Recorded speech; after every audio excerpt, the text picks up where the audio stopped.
Hello, everyone. Welcome to the Spiritual Forum. I'm so glad you're here.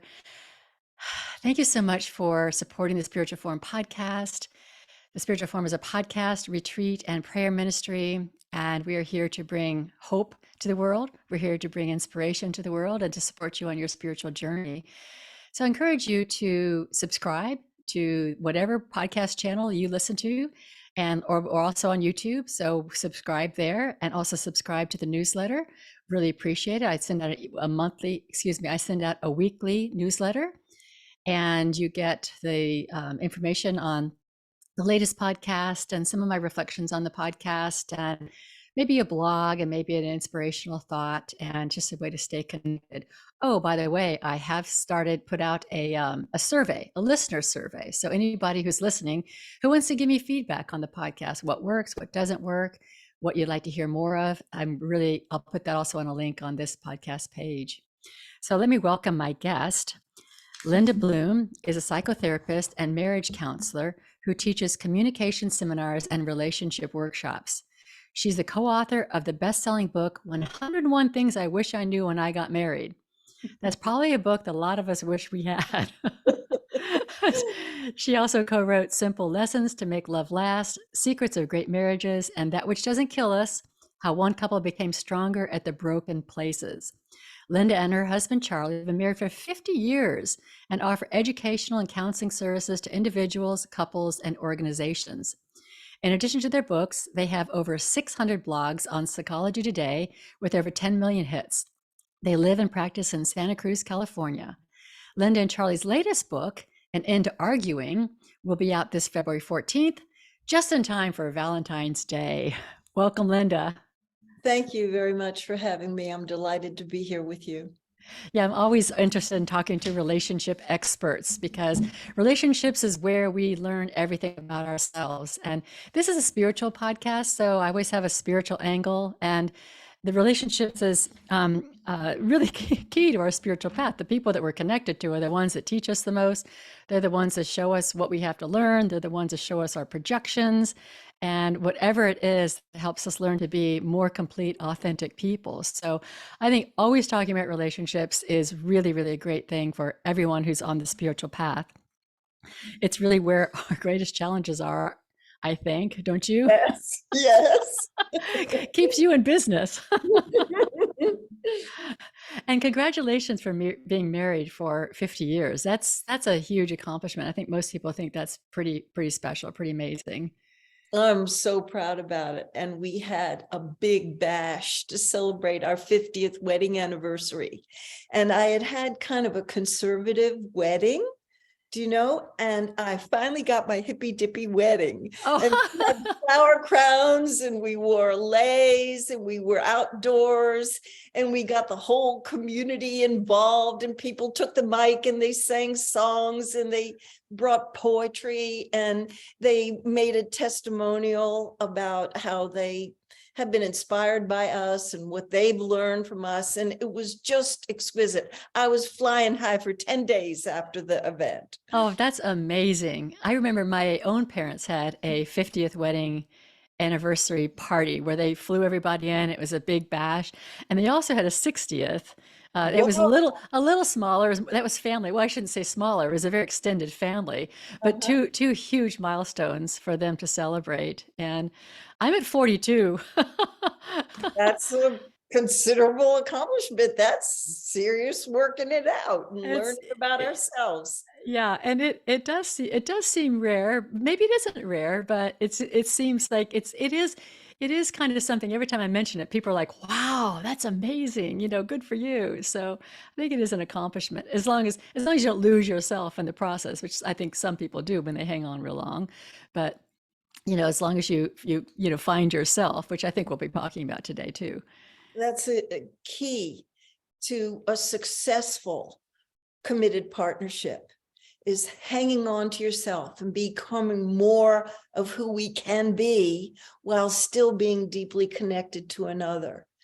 And they seem like they can be in opposition to each other, but really they can work well together.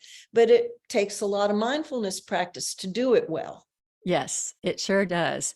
I want you to tell your story about, how you got to being this relationship counselor, coach, and also an author.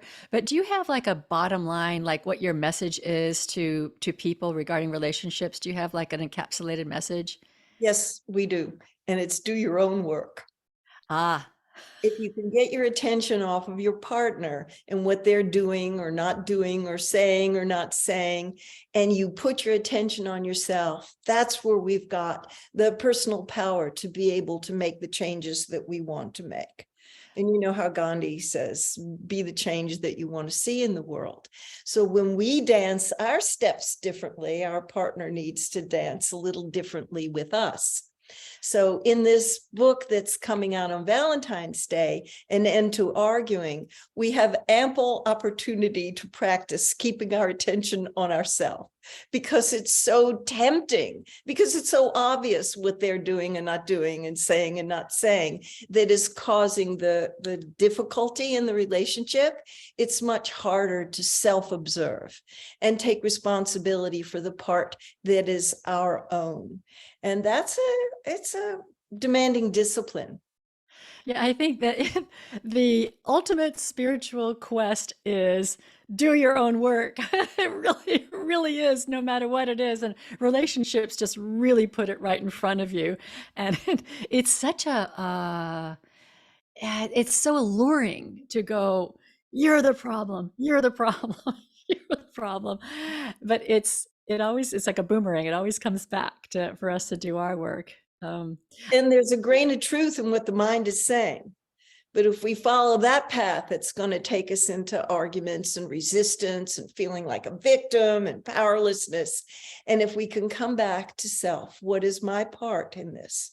What is my sore area that may be left over from a previous adult relationship, or maybe an old childhood issue that our partner is inadvertently usually banging into that sore place? And that's an extraordinary opportunity to have a healing experience about the places where we're tender. Yeah, Yeah, but and we do, don't we? We do attract what we need to learn through our people. I think even in friendships, we do that, not just in romantic partnerships, but the romantic partnerships tend to be the hot fire. But we can do this work with friends. We could do it with a sibling that we're close to. If we have a sister or brother that we're close to, if we have an aunt or an uncle, if we have, a cousin, these friends sometimes are closer to us than our own family members, and a family member of choice that we can make an agreement with, that we're going to use what the relationship flushes up as a growth experience for both of us. And so when there's some friction, if there's some disappointment, if there's some irritation, that we don't just harbor it, we don't just withhold it, that this person is a special, unique person to us, our closest, and we have agreement that we're going to be revelatory with them, that we're going to reveal rather than conceal, we're going to express rather than repress. And that is a dynamic relationship as spiritual practice, if we can grow the courage and the commitment to hang in there to do that work. Yeah, I love that you brought up that this isn't just romantic relationships. That's the first thing that when I was looking at your book, that's the first thing I thought is, well, of course, I'm like, how does it apply to my life? And I was thinking about two of my daughters, and I'm going to send this book to them. It's like they love each other as sisters, but they just don't see each other. And I'm like, I think a lot of these lessons or examples that you have in your book would work with a sibling relationship just as well as a romantic relationship. Absolutely. Any close relationship is going to have that friction in it. Yeah. And the mind loves the comfort and the predictability and the security, but for relationship to grow and for us to grow as individuals, we need that heat. We need that friction. And so I think it would be fabulous for your daughters to be able to read it and discuss the parts that pertain to their relationship. And that's why we put the subtitle on there. It's an end to arguing, 101 valuable lessons for all relationships. Now, a lot of the stories that we illustrate our points in with the 101 tips in the book are about romantic partnership, because we tell stories on ourselves, because my husband Charlie and I are so different, and we had so many arguments in the early years that we were together, but we are good students and we paid attention and we made it part of our spiritual practice. So there's stories about us, and of course there's stories about our clients and students, because we're both psychotherapists and couples counselors. And so we've got these, amazing gathering of stories together to illustrate points. And people love stories. They sometimes forget the commentary, but they remember the story, and the kernel of truth is in there in that story. But there are some stories that aren't about romantic partnerships. They're about friendships and other relationships. So we wanted it to be applicable in a wide arena. Yeah, that's wonderful. I completely agree with you about stories. Stories is really where we learn or how we remember things. And I think that's how, the great teachers told stories, and because Yes. we don't really listen to the facts so much, but the stories. So can you tell me a little about your story? I mean, how did you get to becoming who you are now? Yeah. Thank you for asking. My husband and I were both psychotherapists when we moved from the East Coast to the West Coast. And he became a corporate guy. And he had a personality change, because we were hippies in the 60s. We met when we were in college, and he was Mr. Laid Back. And then all of a sudden he's strutting around in a three-piece suit, and he's in this corporate climate that's highly competitive and yanged out in male, and somewhat of a patriarchal system. And we had an agreement with each other that we were going to mutually support each other's careers and parent the children together and have a real partnership. And his job was so demanding. He worked an 80-hour week. He was on the road, and it really almost broke our family up.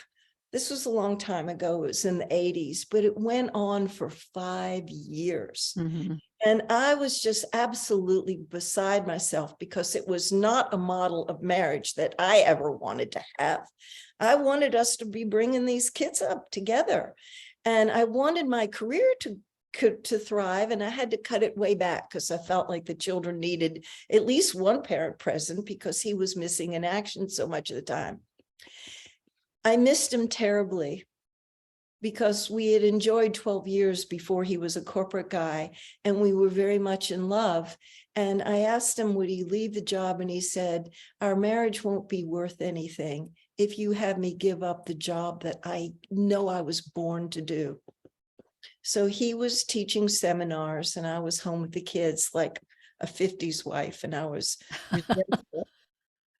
And we fought a lot.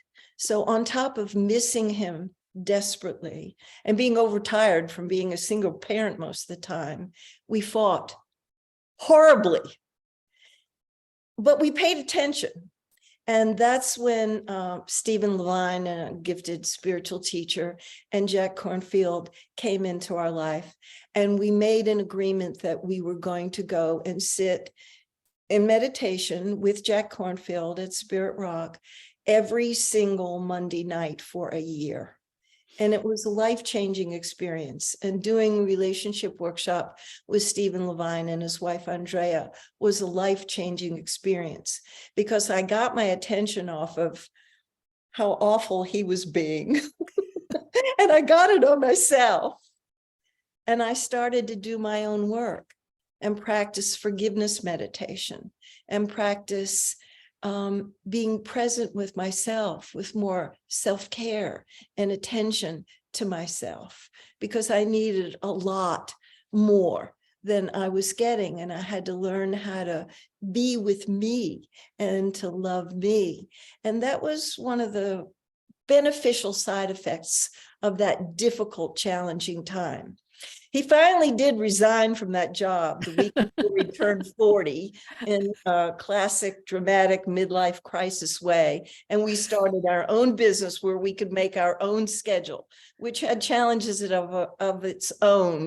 When you go into business for yourself, you're making it up as you go along. But at least we were doing it together.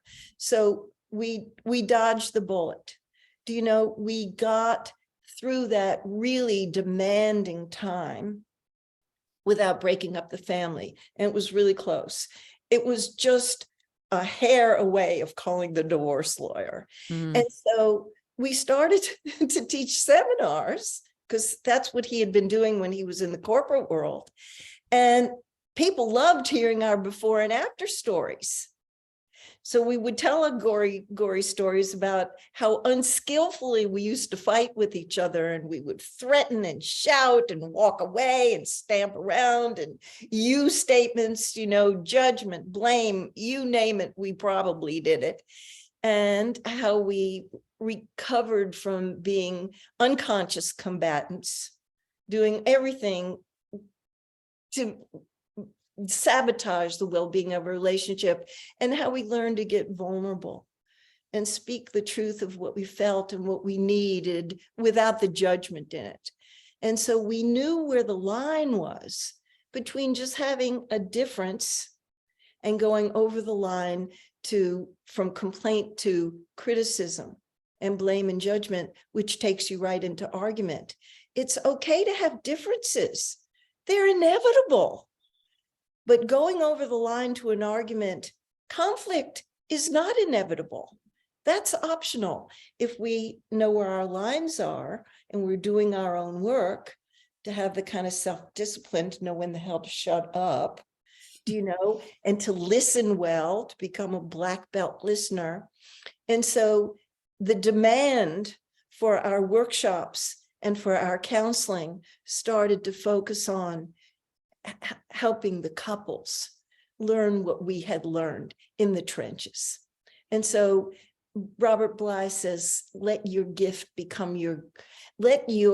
wound become your gift to the community. Mm. That's what we're doing now. We're paying it forward because all of these exquisite spiritual teachers gave us so much. We want to help people save them some trouble. If we can do that?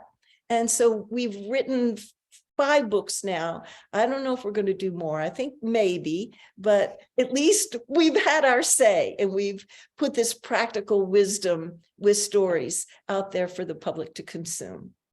Yeah, that story is really, it's very, very inspirational. And I think it's so much easier to learn from people who can share their own experience. Like this is everything we did. It makes you so relatable. I am extremely impressed that you made a commitment to meditate for a year when you had children and were having, marital challenges, and that's a huge commitment. I mean, how did that come about that you say, okay, for a year we're going to do this? I was desperate. I really was brought to my knees. I had tried everything I knew, and we were caught in gridlock. And I couldn't help my intense desire for him to finish up with the corporate world and leave it. And he couldn't leave because he felt that he was destined to do that work and he had to play it out. And we were just caught in this tension, that we lived with this chronic tension. So we learned some things that really helped us. We learned that going and having a sitting group and being with like-minded people, Sangha, with a bona fide spiritual teacher who was a householder too, that made that teacher so credible. Yes. We learned how the Buddhists call it not being thrown off your seat. You contain your energy and you just be with it and you keep noting, I feel like I'm really angry right now. I feel like I'd like to tear his hair out by the roots. I feel so victimized by the situation I'm finding myself in. And you just be with it and you keep breathing and you just keep noting, but you don't act out. You just be with the feelings. It's a very demanding practice when they're that hot and you're flooded. And Stephen and Andrea taught me forgiveness meditation. That people don't live up to our romantic ideals of who they should be. And our children don't live up to our ideals of who we should be. Nobody does. I don't live up to their ideals of Mother Charming either. and to loosen up attachments. Do you know, non-attachment is profoundly important. And I got nailed to the wall when we went to Brighton Bush. And Stephen said to me, it sounds to me like you're pretty attached to what your marriage has to look like. And it doesn't look like that. Maybe instead of trying to get him to conform to your ideal of what it should look like, maybe you should practice non-attachment and at least be able to enjoy the part of your marriage that is still beautiful. And he was right. And I didn't like hearing it, but he was right.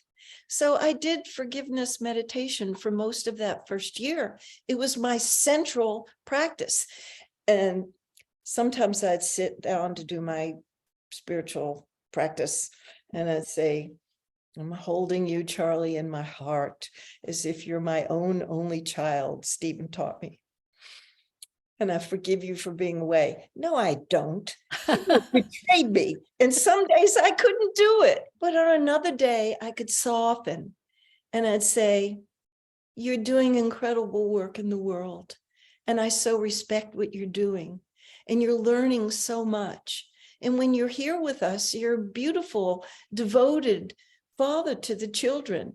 And when you're home, you take time after we have our fights to be with me in a meaningful way and cherish me and honor me and respect me. I just miss you so much, but I could be with the tender, vulnerable feelings rather than the anger. And Jack Kornfield was the one who really helped me to understand that underneath that much anger, there was so much hurt and so much fear. And I was arguing so hard with him because I was afraid that our family was going to splinter apart. And so to just go with the deeper feelings, I'm so afraid. And I just need to take good care of myself and trust that this isn't going to go on forever. And maybe we'll be able to make it through it. Do you think that one of the biggest challenges people have in relationships is being with their own feelings? Yeah, because there's sometimes really intense feelings. People put them in the denial zone. They don't want to know how angry they are. They don't want to know how sad they are, how lonely they are, or how frightened they are. And so when people do their spiritual practice, you can't run away and distract yourself with eating and movies and busyness and going to the gym and alcohol and drugs and all of the things that people self-medicate with. You really have to be present for what's there in your experience. And it's empowering in all of our relationships when we get in right relationship with ourselves. Mm-hmm. And I always tell people when we teach our class, last weekend we taught at Kripalu up in the Berkshire Mountains in Massachusetts. And this coming weekend, we're teaching at Esalen Institute in Big Sur. I always tell my class, find some kind of a spiritual practice to be able to be with yourself, to disengage from the busyness of the world. You don't have to have a formal practice with a shrine and an altar and a cushion and you the same time every day if that doesn't feel right to you. But take a little piece of each day to be present with yourself. It can be different times a day. It can be in different locations. But gift yourself with that because it's one of the best things that you're going to do for your relationships, all of them, and for your own level of well-being and happiness. Because all of the people that I respect in the positive psychology movement say the same thing. You get the biggest bang for your buck in the happiness department from your closest relationships working. How deep they are is going to add so much meaning to your life. So I'm always telling my students that. I'm always saying that in my books, and I'm always saying that to my clients. I love that. It's so important. It really is so important, the spiritual practice and to really getting in tune with who we are. And that's probably part of the vulnerability that you talked about as well, that the vulnerability is to bring ourselves as vulnerable to our partner, to our relationships is also really key to being present and to, I suppose, also listening and also just holding the space for another person. That's exactly right, because the connection comes from that depth of feeling, of being present with yourself and bringing your present self to connect to the other person. One of our teachings is about making a regular practice, at least once a week. Daily practice is even better than that, but a lot of people don't do it at all, of having connection time with each other to check in. You check in with yourself and then you check in with your partner. So a lot of people think about spiritual practice as doing it all alone. But relationship with spiritual practice is you check in with yourself and then you report out to other. And to do that as a regular practice is a profound growing experience. I will be grateful all my days to Sylvia Boorstein for teaching me about speaking as a spiritual practice and listening as a spiritual practice, because I'm a big time extrovert. Yeah. Really? I'm a big time extrovert. My husband is so introverted, so sitting in silence is just a piece of cake for him. But it's challenging for me.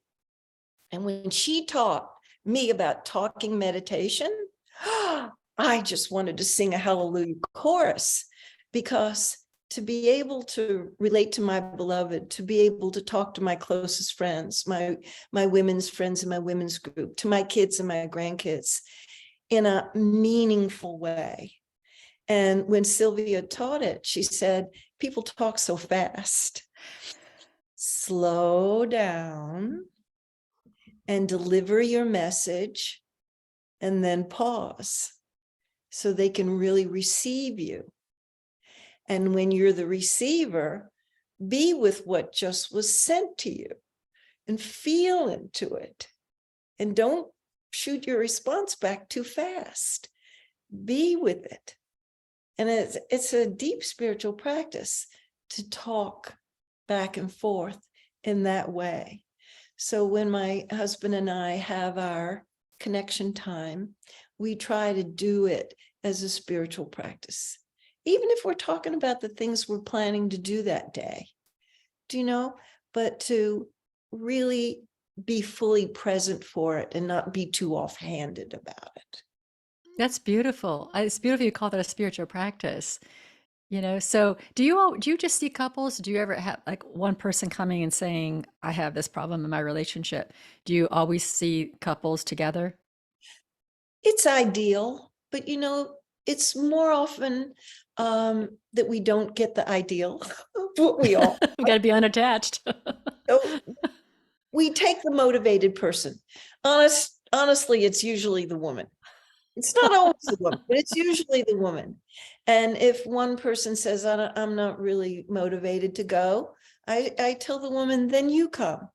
Because if you take a look at the way in which you're participating in this relationship and you shift, it's possible that he might be inspired by seeing the changes in you, and he might come and join us. And even if he doesn't, he may have to do his part of the relationship a little differently in response to the changes that you're making. Yeah, I ask because I think about like if one person in the relationship learns about this way of talking as a spiritual practice and brings it up to their partner, like, this is how it goes. I'm going to talk and then I'm going to pause and then you receive. And I could just see sometimes that other person going, what are you talking about? We call those couples the mixed marriage. Okay. Back in the day, a couple of decades ago, the mixed marriage was different races or different religions. Nowadays, there's one that's so passionate about personal growth and spiritual practice, and the other person is not. And it just isn't on their radar screen. They just don't have the motivation for it. But if they're in a loving partnership, there's at least a little curiosity and wonder there. And what is it that you're doing in this spiritual practice that you're doing? And what is it doing for you? So they can get the short version. You don't want to overwhelm them because they're really not on that wavelength, but just enough so that there's a little bit of learning and understanding that's going on. Yeah, it's interesting. When you get married, you're one person, and if you're evolving at all in your life, which most of us are, over decades, you become kind of another person. Different things are interesting. When I got married, I was young and I wasn't really into spirituality that much. I think I always had it, but it really became a big part of my life, not so much a part of my husband's life. But he supports everything I do, but he's not really engaged in the things that I do. But it's interesting because he's like 1,000% supportive of whatever I do, even if he's not even for it himself, which really helps. It's very sweet. But I also sometimes have this yearning of not being unattached and going, oh, I wish you were on the same journey as I wish we were doing the same thing. And it just isn't that way. And it's also just a matter of, like you learned, that's what it is. I can't like try to form this so that he's doing the same things that I'm doing, and just finding the good in what it is. I see the good in the way he supports me.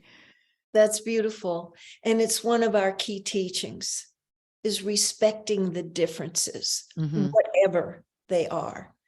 And there's often one in the pair that's more enthusiastic about spiritual development and personal growth, and one that isn't as interested. And that's okay. And, there are times where people convert. It is possible that in that mixed marriage that some person comes over. I will tell you that my husband was reading Ram Dass actually a year or two before I was interested. And he would read his books and then he would put them on my night table on my side of the bed. And I would just leave them there. And then he'd read another spiritual book and he'd put it on my night table. And I wasn't interested because I was still in recovery. I linked spirituality with religion. And the religion that I was brought up with was all about the rules and doing the Uh-huh. right thing, and God's going to punish you if you don't do the right thing. And so I had thrown the baby out with the bathwater, and I don't want to read those spiritual books, but he was patient with me and respected the differences. And every once in a while, he'd just read a line to me, and then I would go, wow. And eventually I started to read the ones that he was putting on my night table. But sometimes one person is a bit ahead of the other, Yeah. But because the love and care is there with you and your husband, he supports your journey, which is somewhat different than his. And you're still going through life on a similar journey, but you're individuated. So Yes. your journey is somewhat distinct from his journey. Yeah, and honestly, if I was honest with myself, I probably do want to have an individuated journey. I don't know that I Okay, really tell want to the be truth. to be that bound. I think sometimes I think I fake myself out and go, oh, it'd be so much easier if, but I don't know if that's true, if he was completely doing what I was doing. If I'm really honest, I really like being different. So I married the contrast.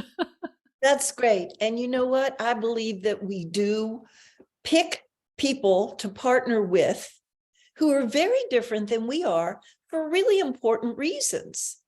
Some wise, intuitive knowing knows that they have strengths we don't have, and we Hmm. have strengths they don't have. And that innate drive for mastery magnetizes us to people who are different than we are, so that we can be fuller, so Hmm. that we can, really grow into who we can be. And I think that's a good thing. But on the journey to doing that, there's going to be some friction. There's going to be some, passionate interchanges. And if we can learn how to not allow them to become arguments where we're vying for control and want to get our way and trying to coerce the other person to think differently, speak differently, be differently, change their values, we don't want to go over those lines. So we're making a plea in the book to people to identify themselves in whatever chapter. Like there's one on sarcasm. If you use sarcasm, sometimes it's not so funny, do you know? And it's cutting. It can be insulting and disrespectful to somebody. So if they catch themselves red-handed using that, that's why they get combat coming back at them, because somebody feels wounded and hurt and disrespected. There's one in there about non-attachment too, if you get too white knuckle grip on how it's got to look, to ease up. And there's so many different topics that some will apply to one reader and they won't have anything to do with another reader. But we have the whole spectrum of places that you can get in trouble and then find your way out of it. Yeah, go ahead.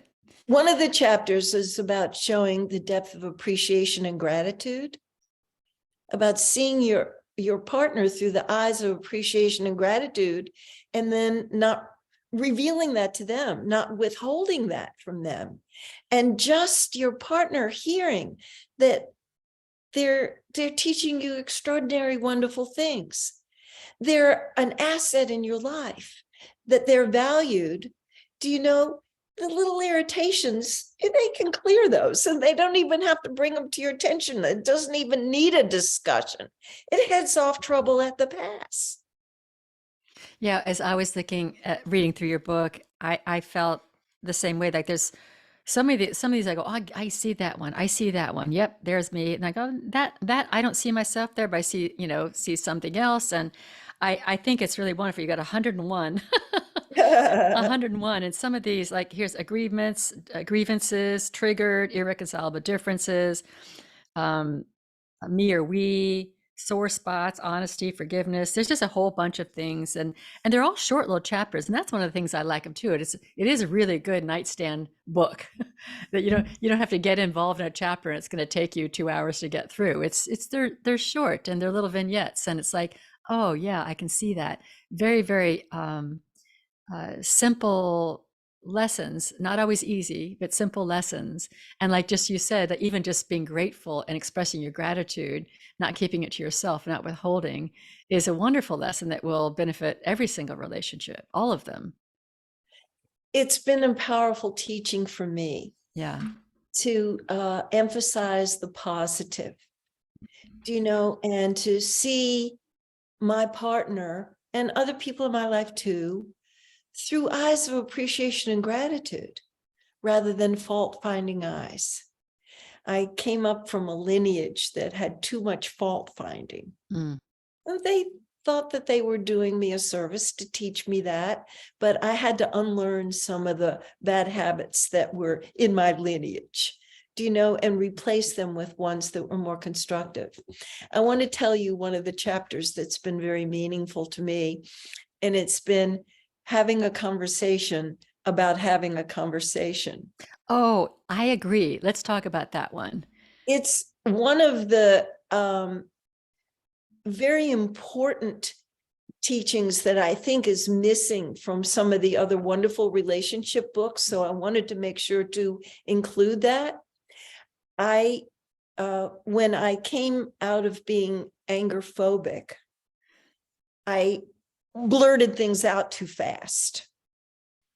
And I didn't realize how off-putting that was to my husband for a long time, that I'd say, we need to talk.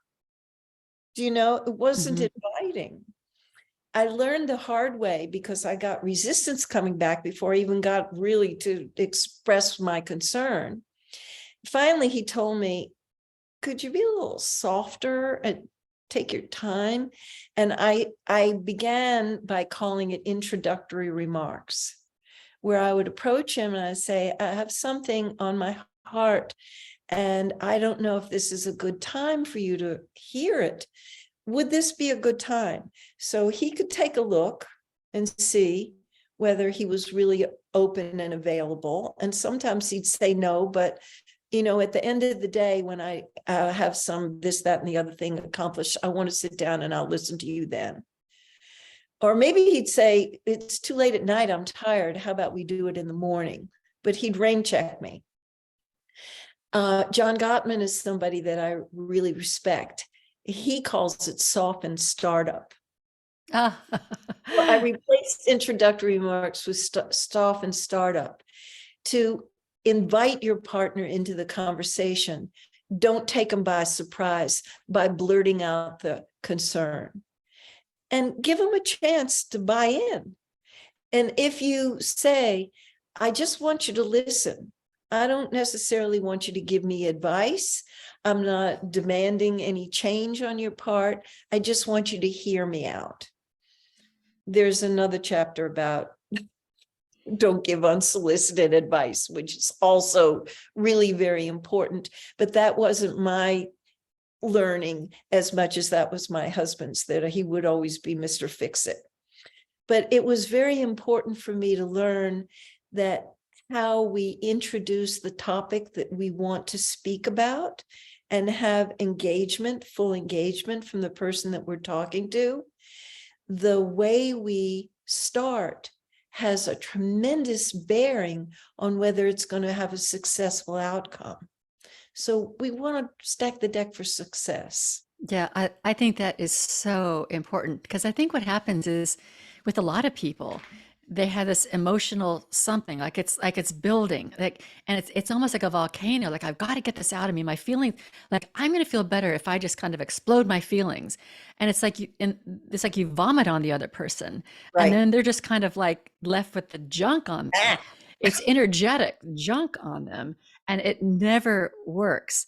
And you have this very temporary feeling of, oh, I feel relieved. I've let go of all my stuff. And then but then you have the aftermath. the aftermath of the stuff on your partner. It's a spiritual practice to contain it until they're really available to hear us. Yes. While we're containing it, we can do some practice about framing it in a way that is going to be received. That's not going to have blame and judgment in it. We're not going to make them wrong. We're not going to demand or command anything. We're going to be very refined and genteel about our communication. And it makes all the difference in the world. Yeah, I love the idea of having a spiritual practice around your own feelings, containing your own feelings. And because really the need to blurt it, I think, is because we just can't really be with it. Like we can't be with the feelings, so we got to get them out of us. And there's a spiritual practice of just being with our feelings, whether it's anger or disappointment or betrayal or whatever it is that we're feeling, that the practice of just, these are my feelings. I'm going to just sit with them. And then I can actually communicate them at more of a scheduled time. I just think that's brilliant. Again, it's kind of a simple idea, but it's not something that we normally think about. And simple is not necessarily easy. No. And then the other part, okay, I'm the fix-it one in the relationship. And just, just to put it out there, I'm not trying to, it's just my natural response. I know unless my person, whoever it is, my husband or my daughter or my friend, they come to me with their problem, and I just have this automatic, how can I help? Oh, I've got some ideas. This is what you can do. And I catch myself in it. Good. Usually too late, often too late. It does help though. It does help if I can catch myself and say, are you interested in, hearing some ideas, before I, set them out there? I've gotten better at, do you want some thoughts? Do you want me to give you some thoughts on that, or just want me to Very hear? skillful. Very Yeah. skillful. It's not always there, but the other skillful part, and I'm not meaning to put it on my partner, but it is skillful also if you can say, I have some feelings I want to talk about, and I just want you to listen. So if you're with a fix-it person or somebody who has that compulsion, it does help them stop and pause. In fact, I used to say to my husband, Charlie, back in the day, fortunately, I don't have to do it now.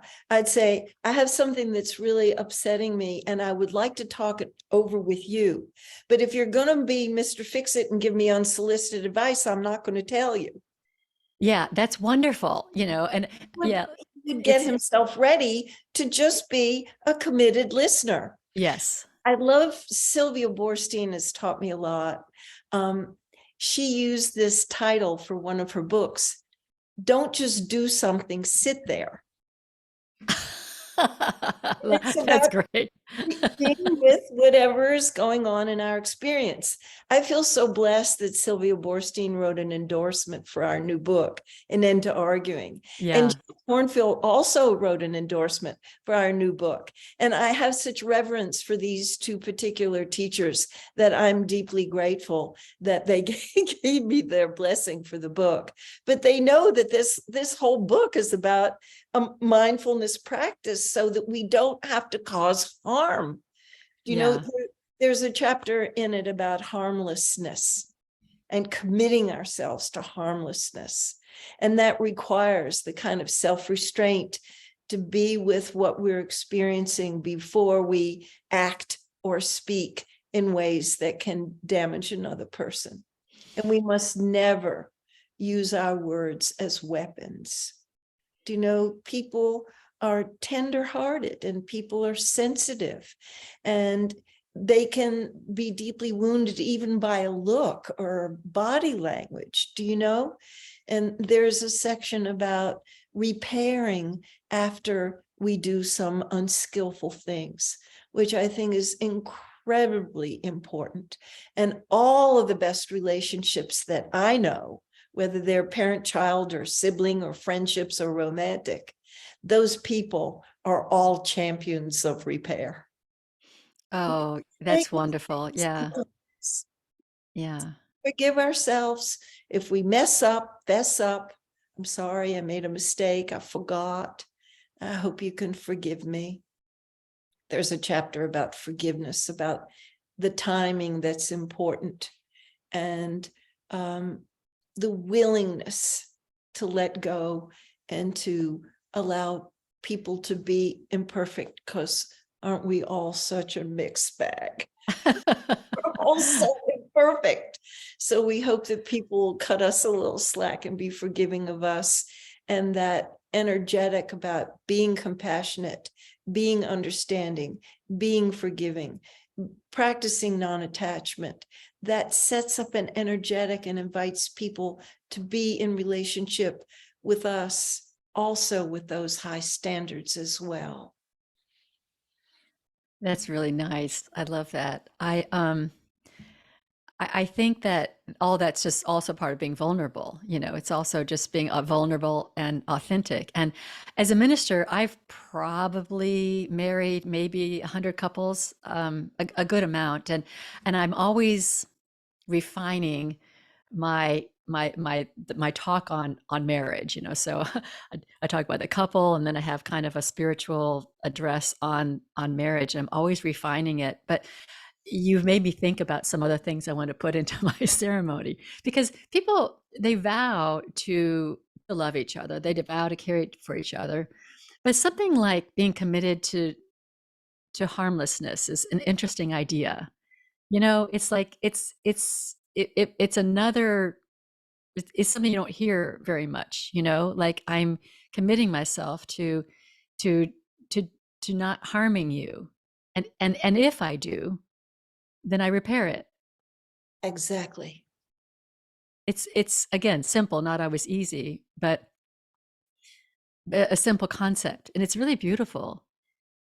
Anyway, I'm just kind of you made me think about the wedding ceremony and what people are promising to each other.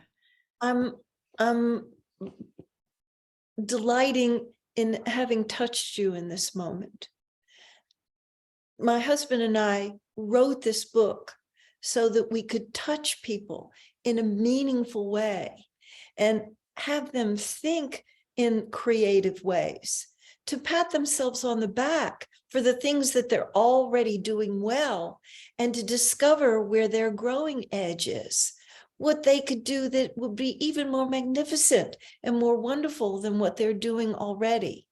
But we have to catch ourselves red-handed, because some of the things are so automatic and we've been doing them for so long, and they've been in the families for generations, going back to the old country, that we're just the fish in the water. Do you know? We don't Hmm. don't Hmm. know. But we're hoping that the stories, and we're going to challenge people. We've got a checklist, do you do this? Do you do that? Are you anger phobic? This is how to tell whether you're anger phobic. It's going to give you trouble if you don't recover from it.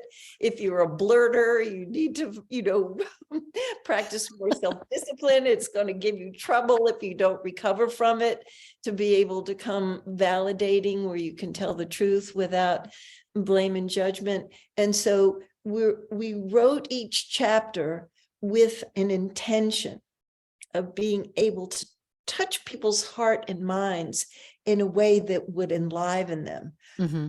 Yeah, I do that. Yeah, That that's is me. not my outstanding characteristic. I really need to file that edge down. Not proud of that one. I liked also well, it's not in the exact beginning. I think it's like chapter 12, but you have this list of terms of engagement. This is so important Yeah. because people operate in their relationship without really packing down what their agreements are. I mean, they may have made a couple of big ones. Do you know that I'm going to forsake all others? I'm going to be faithful to you. We're going to have sexual fidelity. But then there's so many nuances of what are our agreements? Do you know? Are we going to have kids? How many kids are we going to have? If we have an old sick parent, would we take them in to live in the house? Do we have an agreement that we're not going to have? I have clients years ago who called it the no-fly zones. These are the topics they couldn't talk about, the taboo topics. Are we going to have some taboo topics, or are we're going to speak about everything that's important to us, and that there are not going to be any no-fly zones, even if they're difficult issues? Weight issues, money issues, sexuality issues, in-law issues, raising the children. Do you know? Are we going to discuss everything? Are we committed to deep listening and really receiving each other with an intention to understand and learn together? These are agreements that people need to put in place, not just we're never going to hit each other. Mm-hmm, mm-hmm. No, there's some big ones, but then they're medium-sized ones, and then the refined ones.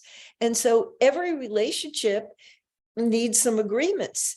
And this is how people build trust. They make agreements and they really, no kidding, keep them. And so it's important. And I tell people I'm working with that don't have agreements in their relationship yet, don't make more than 10 to start.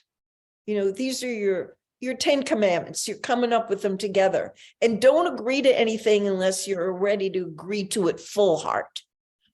You need to really be committed to it, whatever it is, and stick to them. Then you can add some others after that. And, I work with couples, and they've never had an agreement that they don't shout and holler at each other. They've never had an agreement that if they need a timeout, that they take it with grace and say, I'm getting overheated now and need to cool down. I'm coming back. And that they don't stomp off and slam the door. They don't have an agreement that they don't cuss at each other, curse. They don't have an agreement that they don't threaten divorce.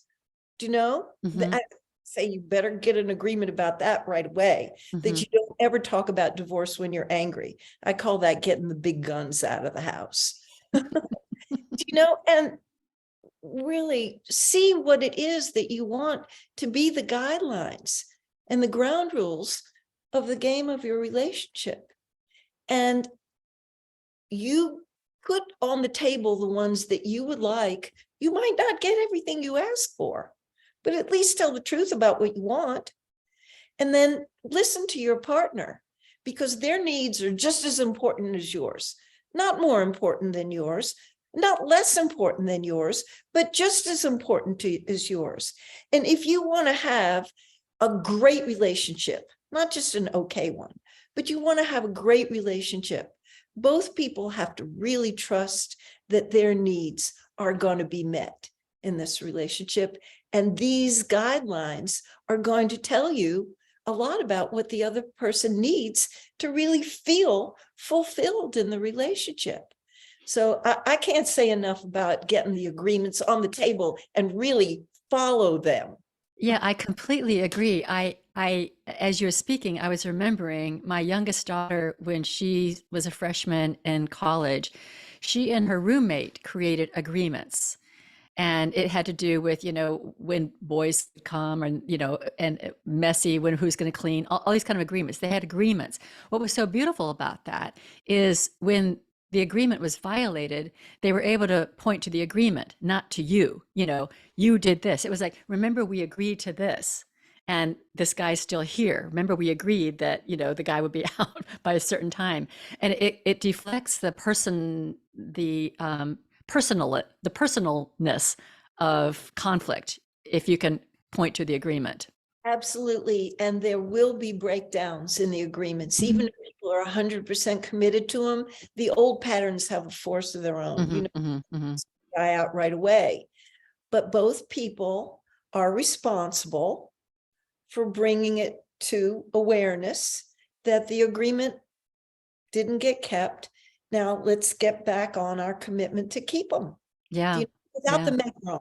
No Right. blame. Right.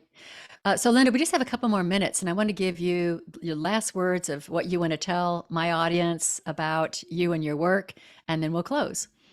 Well, it's a very foundational teaching of all the work that we do, whether it's counseling workshops or our books, to keep your attention on yourself. Do your own work. Know what your great strengths are, your signature strengths, and use them, enjoy them, revel in them, get them on other people, and know what your weak suits are too, and commit yourself to doing that work. Because when we do our own work, lo and behold, our relationships tend to thrive. So I feel that that's foundational in our teaching, and there's all kinds of free stuff to support that commitment on our website. So we've got 3 free ebooks. When people give us their email, they can get the one on sexuality, the one on the 10 most important things I wish I knew when I got married.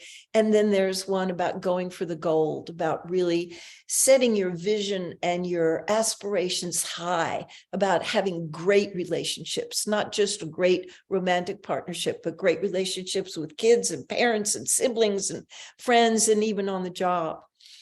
And we have over 600 blogs. So there's a link to Psychology Today. People can get a lot of inspiration from the blogs. And you mentioned already in the beginning that we've had 10 million hits. That's amazing. I'm so glad people use them. And then there are over 100 videos, because some people don't like to read, but they want to be taught, and we're doing the shorter ones now. Some of them are longer, but you just pick by topic of interest. And so I want people to remember either Linda Bloom or Charlie Bloom or Bloomwork, and that will take them to the website, and they can get all of that free stuff. And if they're on our mailing list, then if we're doing a class in their area, they can come to Kripalu or Esalen. We're going to be teaching in Tennessee for the first time in June, and people could do a class with us. And we do consulting with people by Zoom, no matter where they are.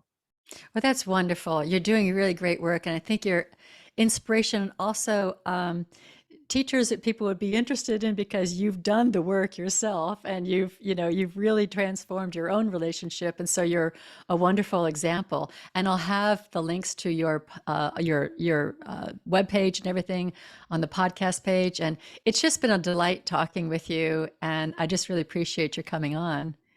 Thank you for inviting me. And your questions have been exquisite.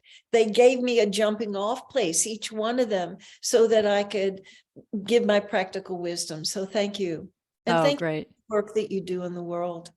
Well, I appreciate that. And thank you, listeners. Thank you, listeners. I know that you've inspired and touched the hearts of people out there. And that's what we do on this podcast. So thank you, Linda. And I now close the Spiritual Forum.